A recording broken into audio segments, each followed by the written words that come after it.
This week on The Big Picture, Hurricane Irene didn't even hit the coast before Obama Derangement Syndrome set in. Fox News helps Dick Cheney rehab his legacy, and two conservative media figures double down on their respective race problems. Thanks for watching. I'm Seth D. Last week, we led with conservatives politicizing an earthquake.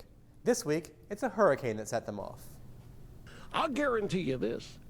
I'll guarantee you Obama was hoping this is going to be a disaster as another excuse for his failing economy. I mean, if he's out there blaming tsunamis, if he's blaming earthquakes, and whatever other natural disasters there are, I mean, this one made to order, but it just didn't measure up. Now think about it. If it were bigger, the theory would go, there would be more of a gigantic federal response, more money pumped into the economy via the federal government. But perhaps most impressively, Fox News hosted Michael Brown to discuss the response to the storm. We don't have any money. Let's say that FEMA needs an additional $1 billion, just for round numbers. 42 cents of every dollar that they give FEMA will have to be borrowed, Bill, so we have to start making these choices. In case you were living under a rock in 2005, that guy was the inept former horse show judge tapped by the inept President Bush to run FEMA. Heck of a job, Brownie, ring a bell? And now Fox News is dredging up the guy who oversaw the disastrous response to Hurricane Katrina and treating him as a credible expert. But hey, they're trying to claim Irene and every other disaster is Obama's Katrina. Maybe treating Michael Brown as an expert is an attempt to rehab Bush's tarnished legacy. And speaking of legacy polishing, Dick Cheney apparently has a new book out, and he's been doing the media circuit to promote it. Is it fair to say that President Obama has a pre-9/11 mentality? Is that a fair statement? That's what I thought at the time. I don't know whether or not it's been changed. That was just one of a long list of fluffy, softball questions that could have been written and delivered by Cheney's publicist. The Hannity love fest was pretty typical of the rest of the right-wing media, drooling over the widely despised and thoroughly disgraced former vice president. Check out more of this embarrassing display.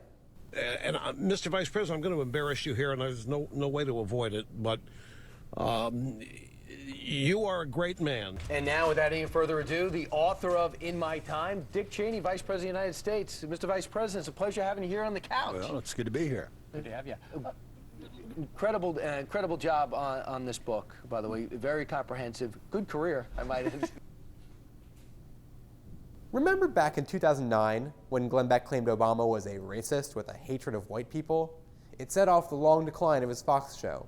His advertisers fled, his ratings collapsed. So why does he keep pushing the same buttons? But we have been taught here that colored is really a bad thing to say, because what color are they? Well, okay, so you got us to stop saying that, but in other parts of the world, they still do. Yeah, and it's not a bad thing. Only here, why are we made to feel bad? Notice this, African American was not made to do anything except try to create a Superman. Oh, don't you dare feel bad about yourself. You're African American. No, you're an American. That was Glenn Beck, whose problems with race are deep-seated, lamenting that he can't use the word colored anymore. And keep in mind, this is while Beck is trying to claim his crusade is the same as Nelson Mandela's, or something. Hard to tell what this clown is thinking, or if he's thinking. But apparently Rush Limbaugh couldn't stand to let Beck be the biggest racist of the week. No, here's the walking race problem himself, waxing idiotic on his favorite topic. Thanks for watching, and we'll see you next week. Folks, let's be honest about something that happened in 2008. White guilt was what propelled a great percentage of the white vote for Obama. And the white guilt, of course, is over what? Discrimination, slavery, this kind of thing. So we can assuage our guilt by voting for a black candidate and proudly telling everybody we did. And that sends a signal, we're not racist, and you get rid of your guilt.